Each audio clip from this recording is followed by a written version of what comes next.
हिंदी साहित्य के आधुनिक काल में छायावाद एक महत्वपूर्ण साहित्यिक कथ्य और शिल्प के दृष्टि से महत्वपूर्ण है। विद्वज्जनों के संसार में तथा पाठकों के दुनिया में छायावाद को क्लिष्टता के रूप में समझने की बात चलती है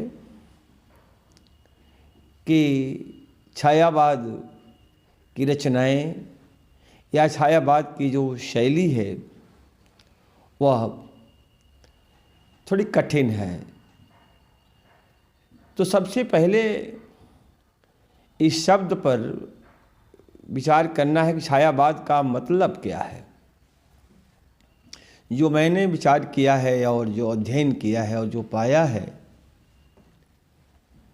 कि आधुनिक खड़ी बोली की काव्य परंपरा में छायावाद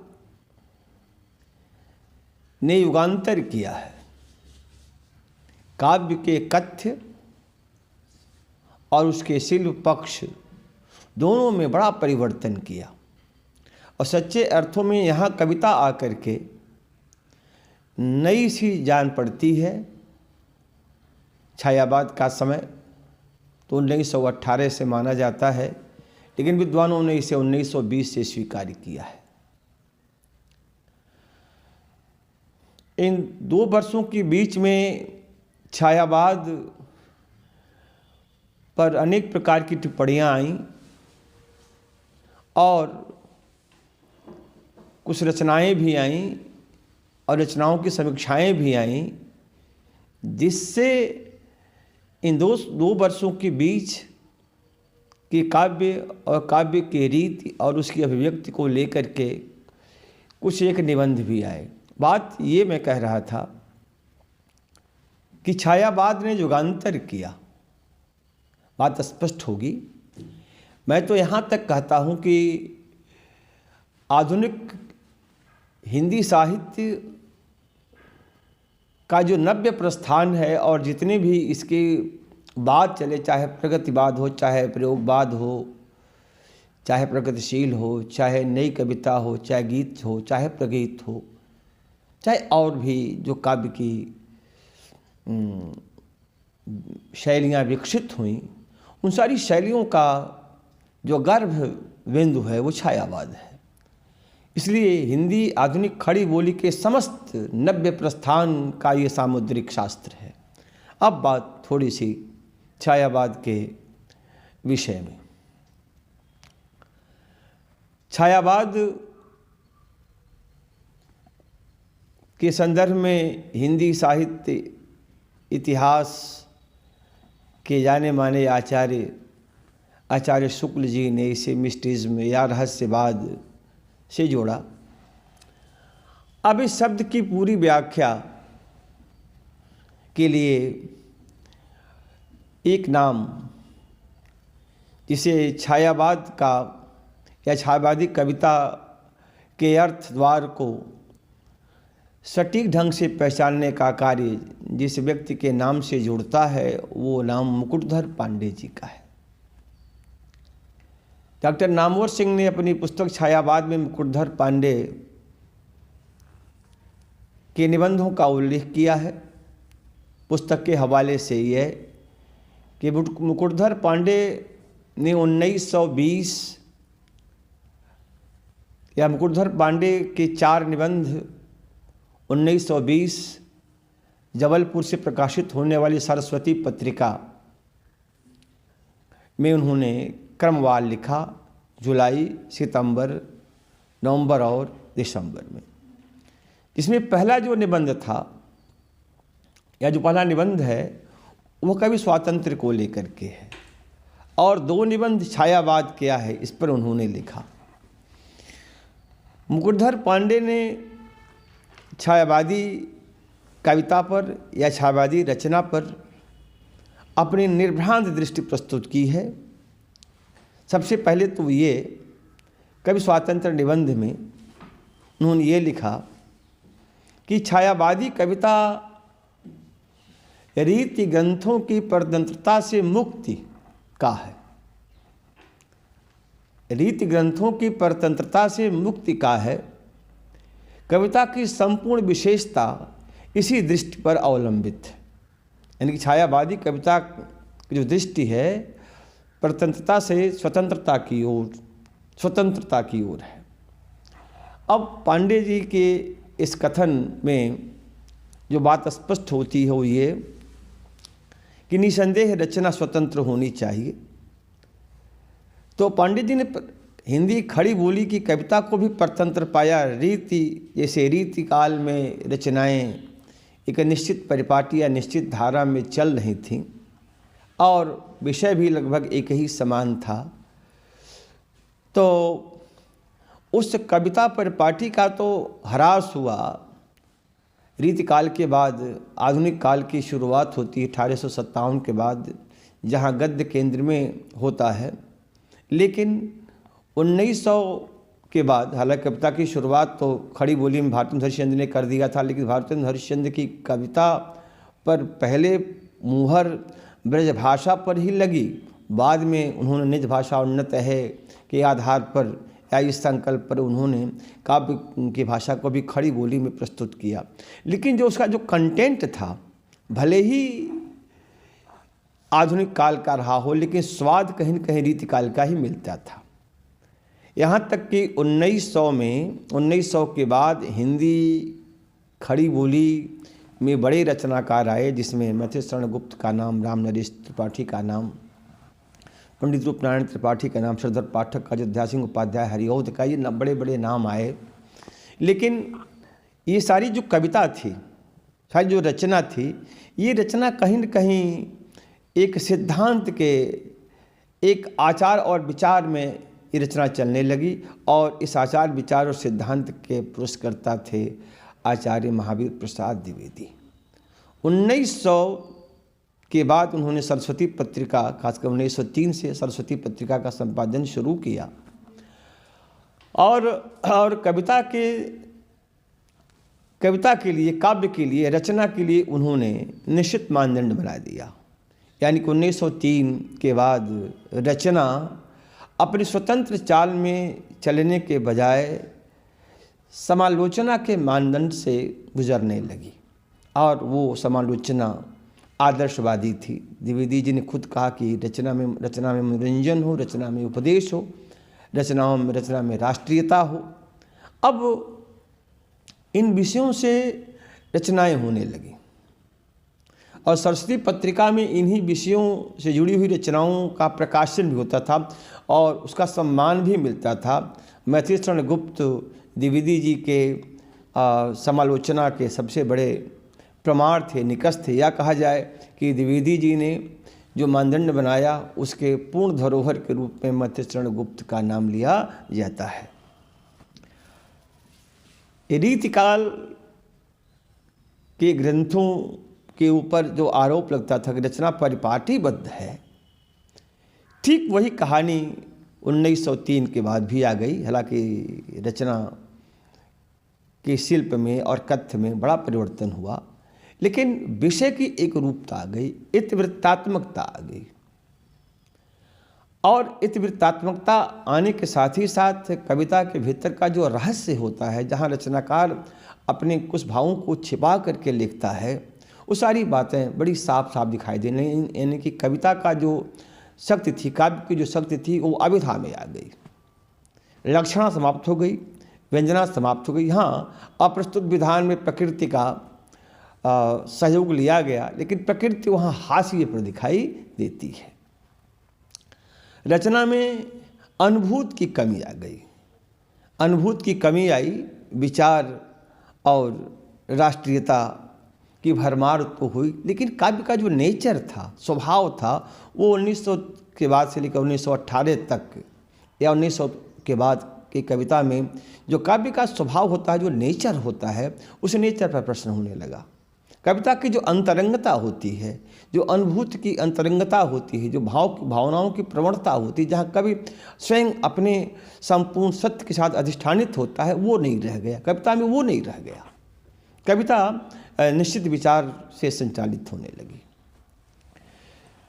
सुख की बात है या बड़े भाग्य की बात है हिंदी साहित्य कि 1910 के बाद कुछ बड़े रचनाकार एक साथ हिंदी साहित्य में अवतरित हुए, जिसमें जयशंकर प्रसाद का नाम, सुमित्रानंदन पंत का नाम, सूर्यकांत त्रिपाठी निराला का नाम और महादेवी वर्मा का नाम, ये 3 नाम, ये 4 नाम आते हैं।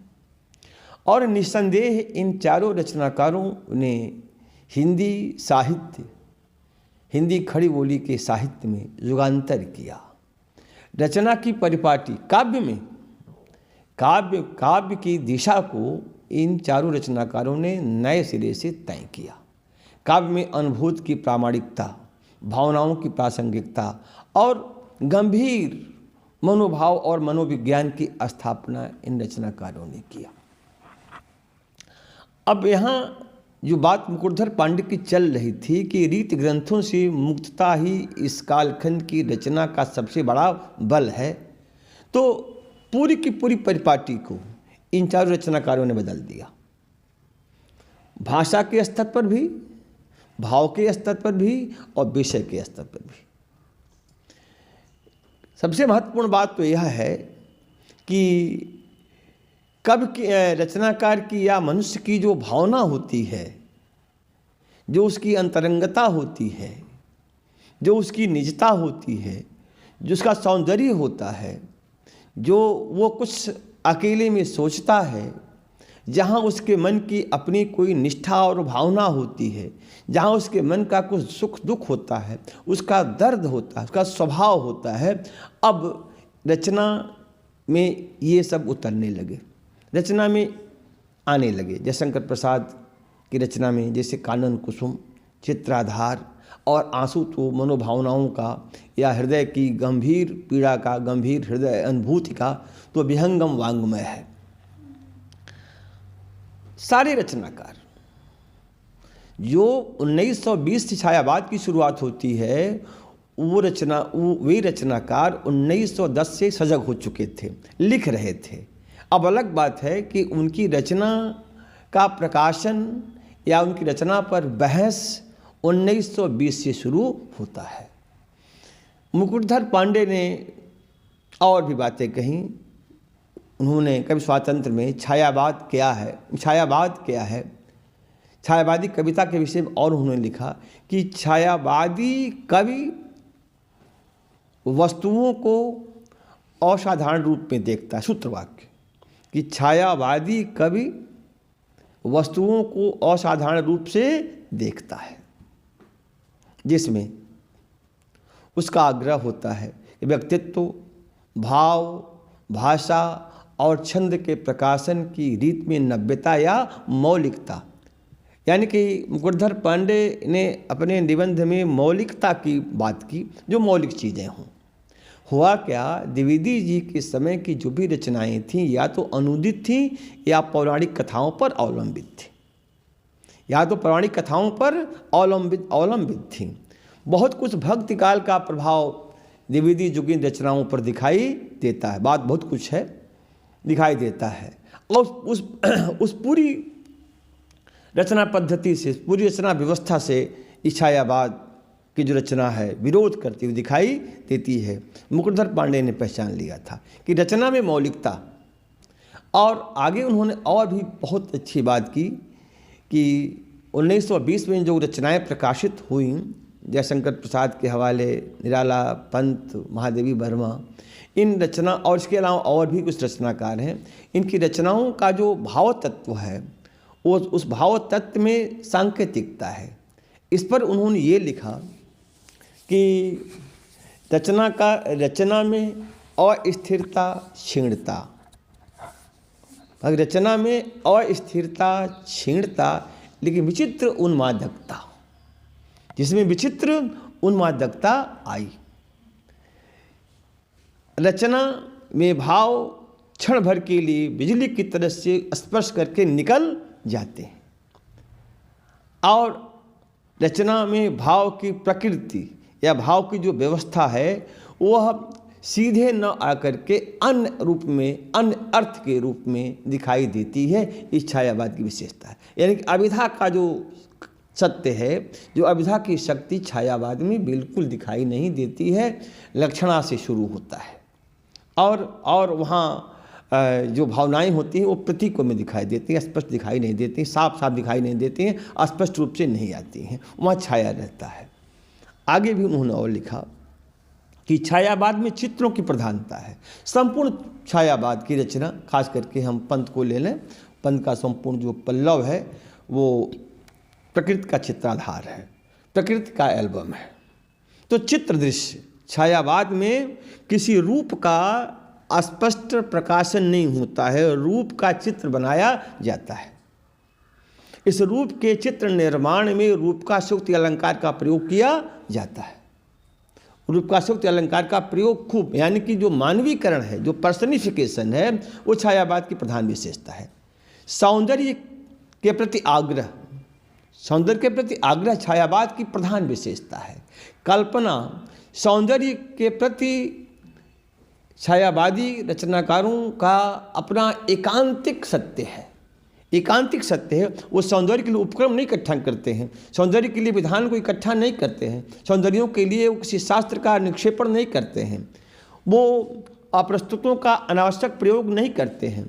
उनका सौंदर्य कल्पना के उस पराकाष्ठा पर होती है कि जहाँ सामान्य व्यक्ति वहाँ तक पहुँच नहीं सकता है।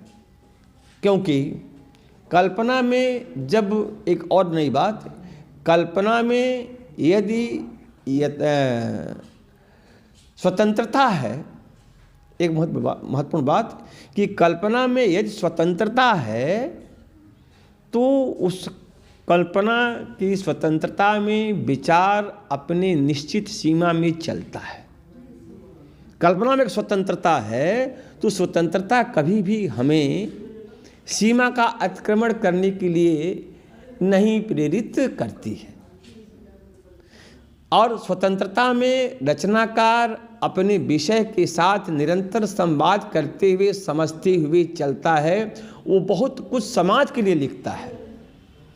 स्वतंत्रता में रचनाकार जो कल्पना करता है वो कल्पना उसकी समाज वेष्टित होती है, समाज की तरफ होती है। संपूर्ण भक्ति काल का जो साहित्य है, संपूर्ण भक्ति काल का साहित्य जो है वो कल्पना और स्वतंत्रता का है। जैसे गोस्वामी तुलसीदास ने जिस तरीके से राम के चरित्र को चाहा, राम के चरित्र को जिस प्रकार चाहा, उस प्रकार जहाँ तक चाहा उस प्रकार प्रस्तुत कर दिया। कबीर दास ने संसार को जिस प्रकार देखा या समझा उससे प्रस्तुत कर दिया। मलिक मोहम्मद जायसी ने अपने प्रेम कथानक को जिस शीर्ष पर पहुंचाना चाहिए, जिससे समाज को लाभ मिल सकता है, समाज प्रभावित हो सकता है, वहां तक उन्होंने स्थापित कर दिया। लेकिन छायावाद में स्वतंत्रता नहीं, छायावादी रचनाएं स्वतंत्रता से आगे स्वच्छंदता की तरफ हैं। छायावादी रचनाकार अपने काव्य में स्वतंत्र नहीं बल्कि क्या है, स्वच्छंद है। और जब वो स्वच्छंद हो जाता है, जब कभी स्वच्छंद रहता है तो स्वयं वो अपनी स्वच्छंदता में जो कल्पना करता है, कल्पना में स्वच्छंदता जब आ जाती है तो स्वयं रचनाकार अपनी एक पंक्ति को देने के बाद अगली पंक्ति का निर्णय नहीं कर पाता है उसने क्या कहा।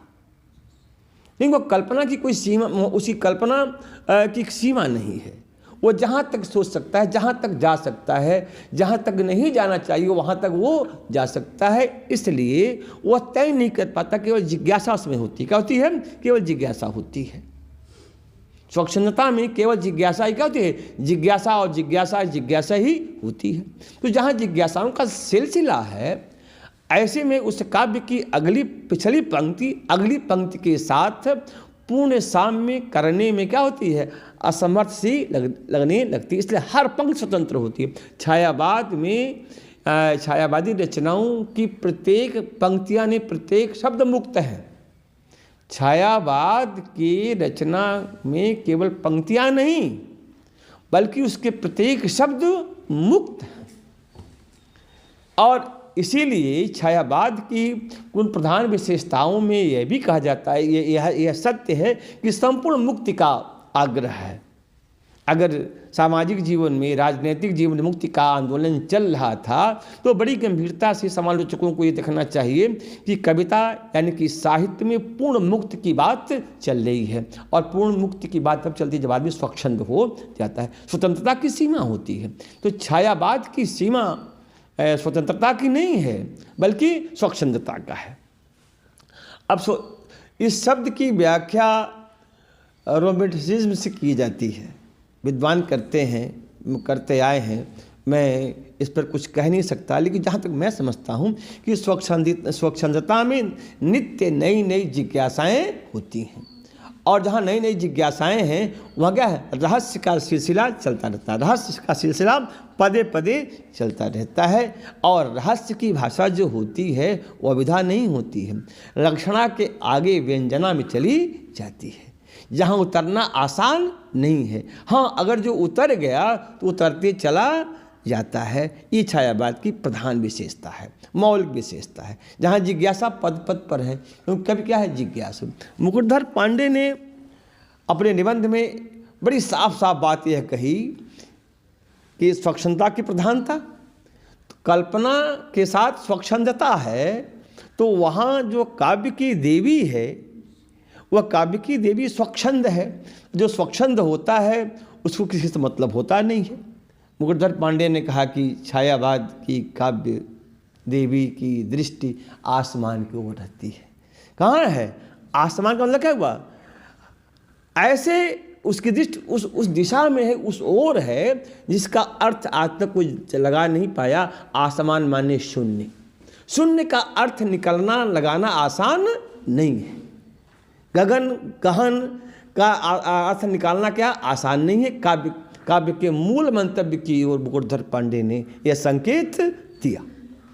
और उन्होंने कहा कि मर्त्यलोक से उसका संबंध बहुत कम था, बहुत कम था।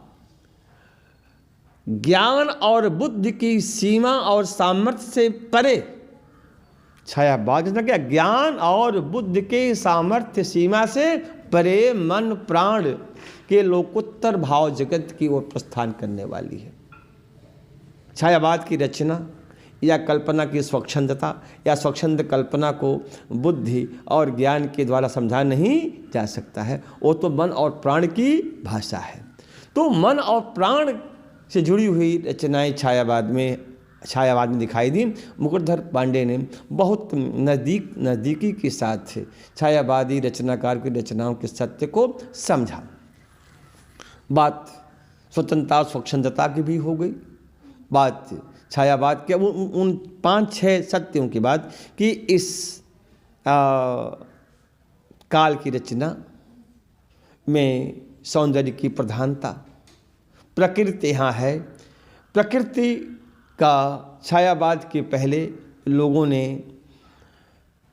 अपने चमत्कारों और अलंकारों के प्रयोग के लिए प्रस्तुत किया, लेकिन छायावाद में प्रकृति ही सब कुछ है। यह चमत्कार भी है, यह अलंकार भी है, यह रस भी है, यह रूप भी है, यह मन भी है और यह भाव भी है। संपूर्ण भावनाओं के अभिव्यक्ति में प्रकृति साहब। मुकुटधर पांडे ने भी कहा कि कविता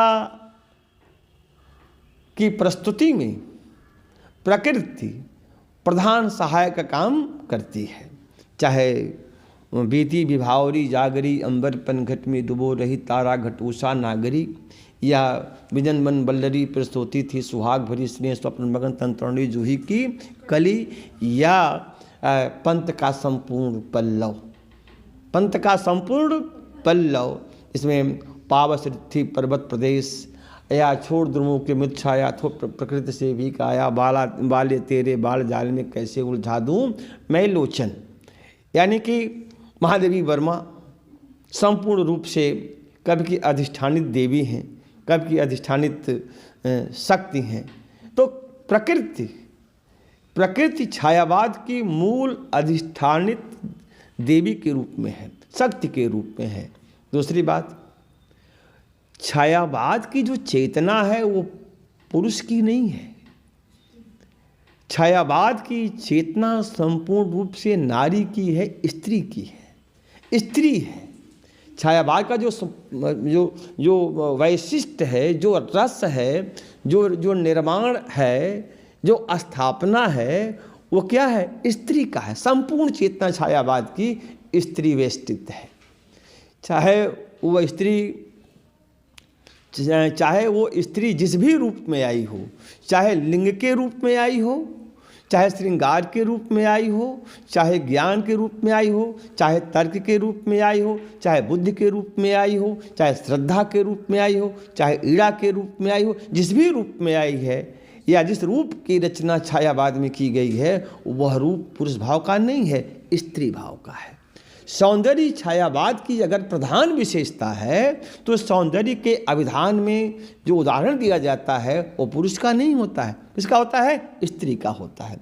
सौंदर्य के संपूर्ण मानक और मानदंडों का निर्धारण स्त्री करती है। हाँ, एक बात, छायावाद की जो सौंदर्य है, जो छायावाद का जो सौंदर्य है, वो उसमें विलास नहीं है, उसमें भोग नहीं है, उसमें वासना नहीं है, उसमें क्या है? एक आकर्षण है, एक चमत्कार है, संपूर्ण रूप से किसी को बांध लेने में समर्थ है, एक संतुष्टि है, क्या उसमें एक संतुष्टि है। और लेकिन उस संतुष्टि में भी क्या है? उस संतुष्टि में पूर्णता नहीं है।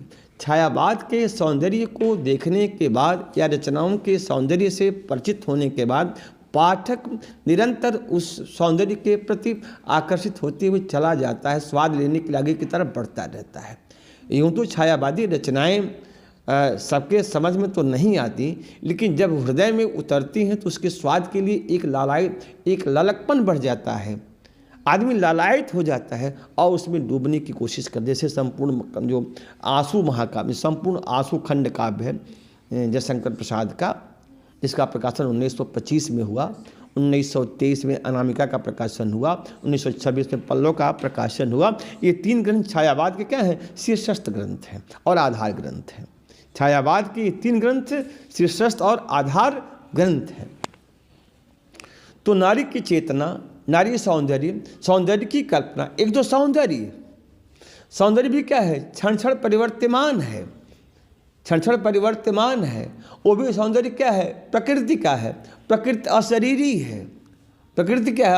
अशरीरी है। अशरीरी सौंदर्य के प्रति उत्कंठा, अशरीरी सौंदर्य के प्रति क्या है? उत्कंठा, आवेग, उत्फुल्लता प्राप्त करने की भावना, समझने की जिज्ञासा, ये छायावादी रचनाओं की क्या है? मौलिक विशेषता है। इस प्रकार छायावाद की मौलिक विशेषता में सौंदर्य, कल्पना, प्रतीकात्मकता, लक्षणा की प्रधानता, अप्रस्तुत विधान में रूप का शक्ति का प्रयोग, अज्ञात के प्रति जिज्ञासा, रहस्य की गंभीर भावना, इन सारे तंतुओं से रचनाकारों ने छायावादी काव्य की सृष्टि किया है।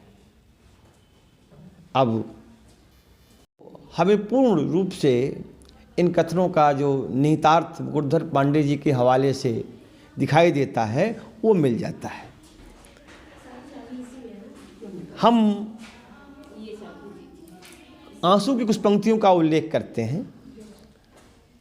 जयशंकर प्रसाद की काव्य यात्रा में आंसू पहला मुकाम है, जहाँ से पाठक वर्गों का एक लंबा सिलसिला या पाठक वर्गों का एक गंभीर लगाव और झुकाव दिखाई देता है, जिसमें 22 वर्ष से लेकर के और 50 साल के पाठक इस आंसू काव्य से प्रेरित हुए। कामायनी महाकाव्य तो इनका वैश्विक महाकाव्य है, लेकिन आंसू महत्वपूर्ण इनका काव्य है। 2-4 पंक्तियाँ रचनाकार ने इसमें खास करके श्रृंगार का जो विप्रलंब पक्ष है, वियोग पक्ष है, इसको प्रस्तुत किया है। एक आध पंक्ति। कल्पना तो अद्भुत है ही, शब्दों का जो संयोजन और संचयन उन्होंने किया है, जयशंकर प्रसाद ने जो किया है, वो बड़ा अद्भुत है, बड़ा ही आकर्षक है। जैसे शीतल ज्वाला का जलना, ईंधन होना दृग जल का, यह व्यर्थ सांस चल चल कर करती है काम अनल का।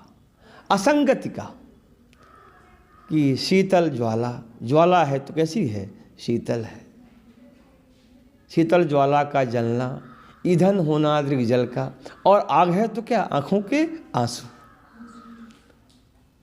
जल पड़ने से आग बुझ जाती है, लेकिन कुछ आगें ऐसी होती हैं कि जो आग जल के साथ बढ़ती हैं। आंसू जितना ही गिरते हैं उतना ही भावनाएं क्या होती हैं? भावनाएं प्रज्वलित होती हैं। ईंधन होना दृग जल का, यह व्यर्थ सांस चल चल कर करती है काम अनल का। और सांस हवा से आग बुझती है, लेकिन विरह की अवस्था में जब हवाएं चलती हैं, विरह की हवा चलती है, तो विरह की आग और भी धधक पड़ती है।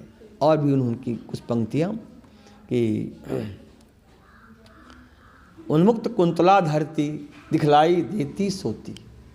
धरती क्या उन्मुक्त है? यौवन का संपूर्ण आग्रह, यौवन का संपूर्ण आग्रह पृथ्वी के माध्यम से, कि उन्मुक्त कुंतला धरती देती दिखलाई सोती, कि वह सोती हुई दिखाई रही, सो रही है, बाल को फैलाए हुए वह सोती हुई दिखाई दे रही है।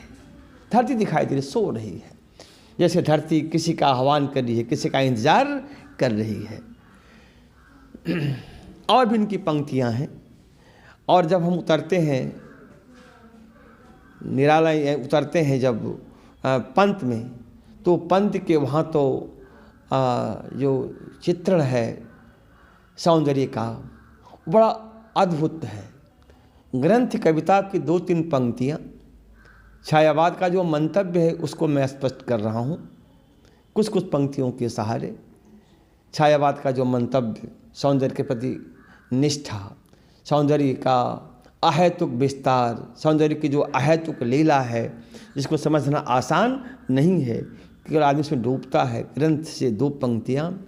इंदु के उस इंदु मुख पर थे पड़े मेरे नैन, लाज की मादक सुरासी लालिमा फैल कपोलों।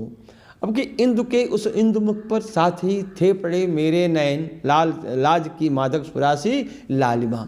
अब इन 3 पंक्तियों की व्याख्या करने में समय लगता है। रचनाकार एक साथ 2 चांद देख रहा है। एक तो अपने प्रेयसी का मुख देख रहा है, और सायंकालीन बेला में जहाँ चंद्रमा उदित होता है, तो चंद्रमा के उदय के समय की जो अवस्था होती है वो पूर्णतः धवल नहीं होती, थोड़ी सी लालिमा, थोड़ा सा पीलापन लिए हुए है। और कहा जाता है कि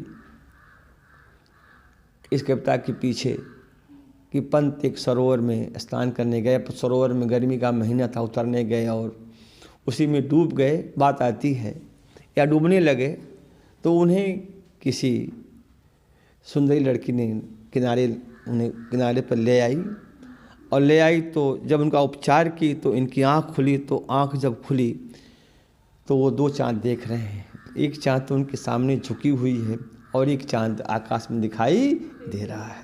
तो वहीं उन्होंने इस पंक्ति का निर्माण किया कि इंदु के उस इंदु मुख पर साथ ही थे पड़े मेरे नैन, लाज की मादक सुरासी लालिमा फैल कपोलों, गालों के गुलाब पर ये उन्होंने बड़ी आकर्षक। इस तरह से तमाम रचनाओं को जैसे पुष्पेंद्रानंद पंत ने प्रस्तुत किया। अब इसी सामान्य व्याख्या नहीं है। छायावाद को अगर समझना है, छायावाद की संपूर्ण विशेषता को अगर इकट्ठा देखना है, एक जगह देखना है, छायावाद की संपूर्ण विशेषता को अगर एक जगह देखना है, तो पंत का नौका विहार और सूर्यकांत त्रिपाठी निराला की संध्या सुंदरी।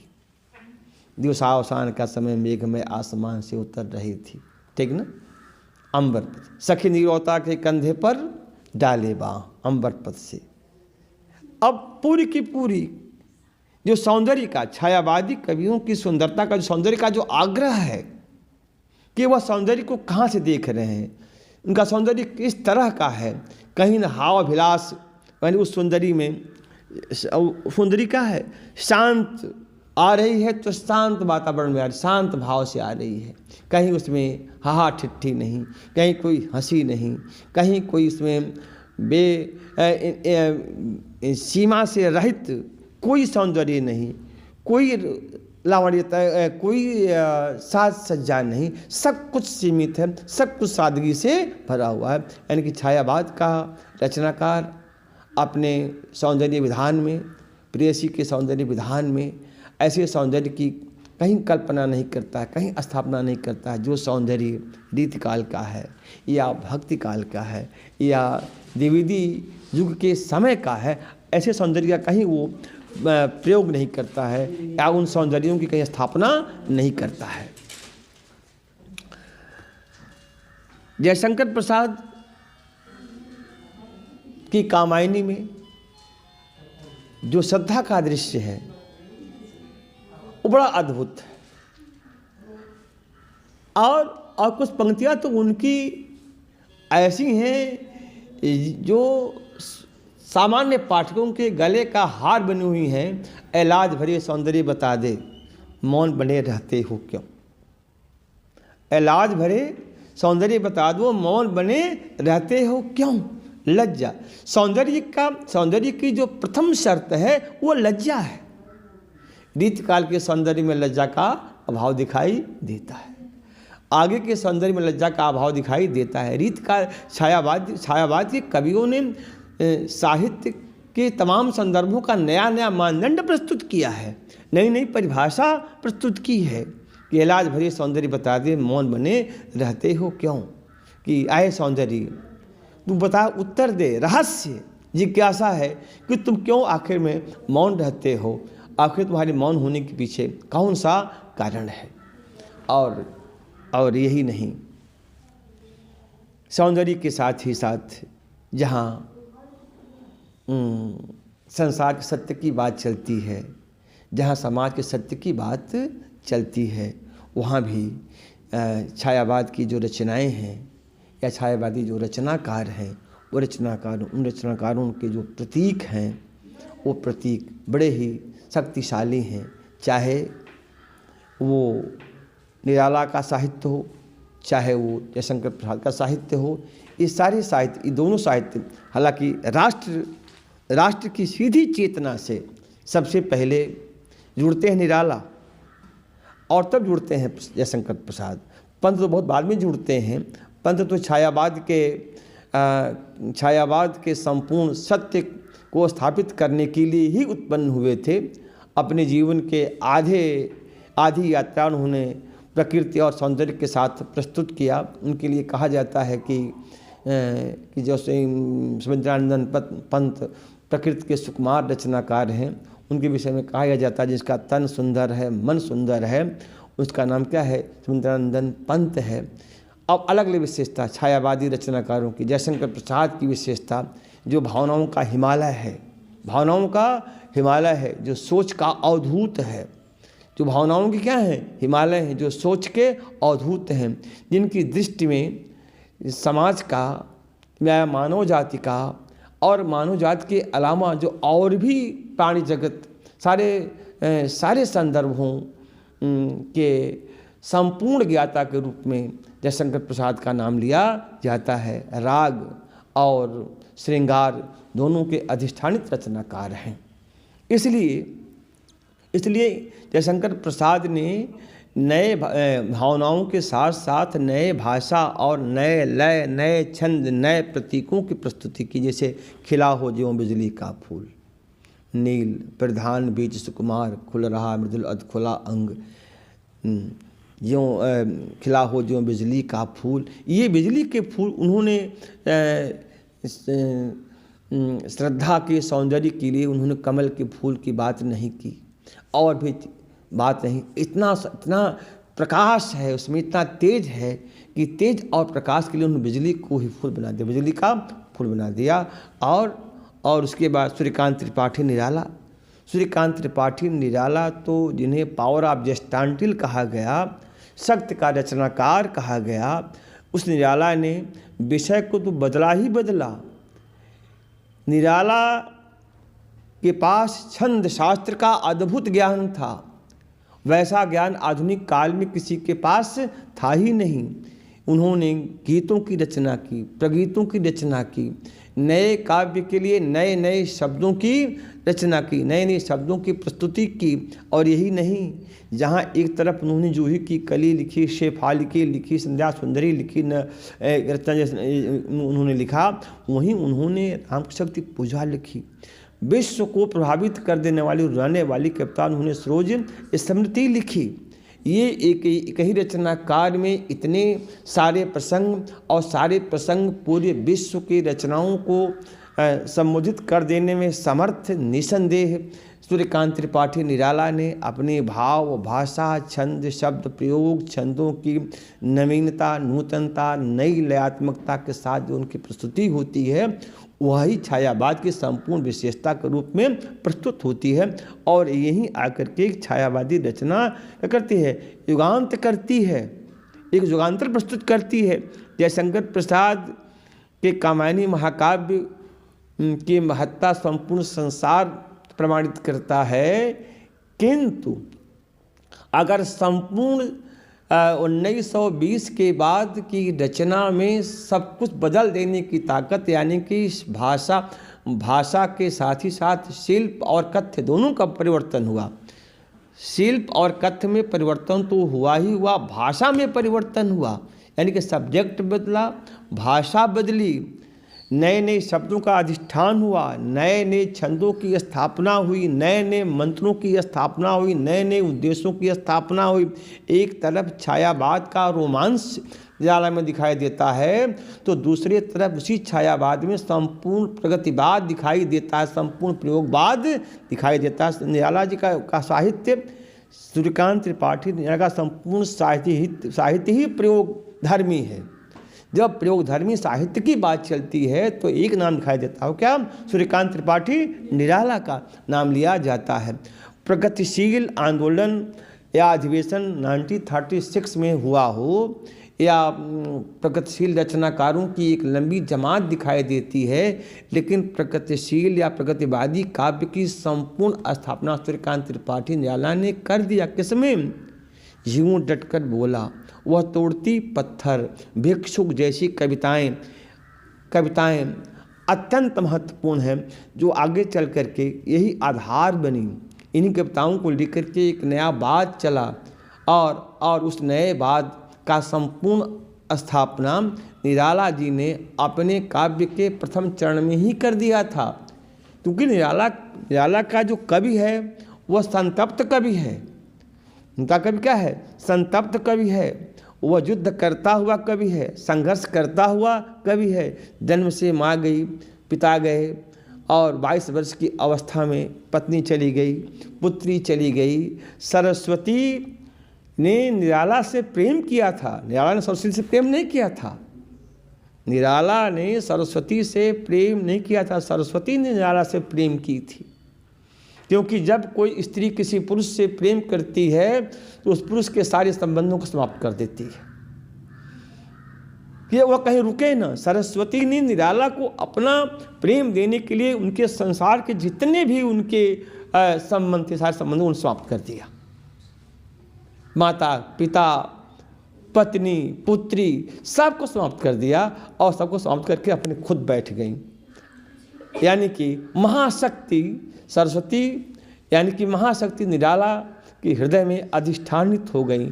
और जब निराला निसंदेह 35 के ऊपर चले, 35-36 साल के बाद चले, तो उनकी रचना आगे आने वाले युग के लिए एक एक लाइन, उसके एक एक शब्द प्रेरक बन गए। और सारे हिंदी साहित्य के जो विधान थे नए रूप में दिखाई दिए। सारे हिंदी साहित्य के जितने भी प्रकार के आंदोलन चले, उन सारे आंदोलनों में अगर छायावाद उसका सामुद्रिक शास्त्र है, तो सामुद्रिक शास्त्र का सारा जो मंत्र है, सारा जो श्लोक है, सूर्यकांत त्रिपाठी निराला है।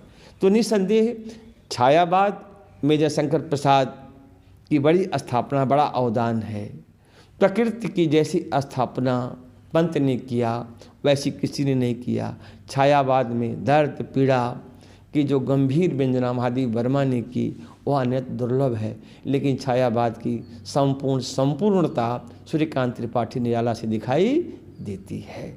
छायावाद की जो भी परिभाषा है, छायावाद की जो भी गोपनीयता है, छायावाद का जो भी संश्लिष्टता है, जो भी उसका वैचित्र है, जो भी उसका उन्माद है, वो सूर्यकांत त्रिपाठी निराला के वाङ्मय में हम देख सकते हैं। समस्त विद्वज्जनों को प्रणाम, सुनने वाले श्रोतागण को प्रणाम, उपस्थित शिष्याओं को आशीर्वाद, संयोजन कर रहे शिष्य दयानंद जी को आशीर्वाद। एक आग्रह कि छायावाद पर हमारा एक व्याख्यान हो चुका है, अगर विद्वज्जनों के समाज में वो पढ़ा गया तो मेरा भाग्य होगा। नेट और JRF के विद्यार्थियों को लाभ मिला तो मैं सौभाग्य समझूंगा। अगर मेरा ये व्याख्यान अच्छा लगे तो वो लाइक करें और सब्सक्राइब करें। दरअसल व्याख्यान छायावाद पर हमारा व्यवस्थित रूप से हो चुका है, लेकिन उस व्याख्यान में एक जगह थोड़ी चूक हो गई, तो उस चूक को सुधारने के लिए मैं अपनी बात कह रहा हूँ कि छायावाद के संदर्भ में 1920 जबलपुर से श्री शारदा पत्रिका का प्रकाशन हुआ था, जिसमें मुकुटधर पांडे जी के 4 निबंध छपे हुए थे छायावाद पर। गलती यही हमसे हुई कि श्री शारदा पत्रिका के स्थान पर मैं सरस्वती का उल्लेख कर दिया।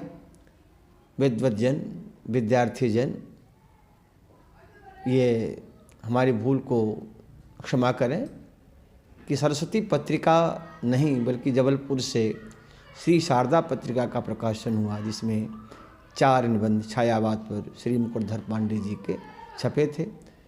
कहा जाए कि छायावाद का वो उनके निबंध आरंभिक विचार और संपूर्ण विचार के साथ हिंदी साहित्य के समाज में स्वीकार्य है।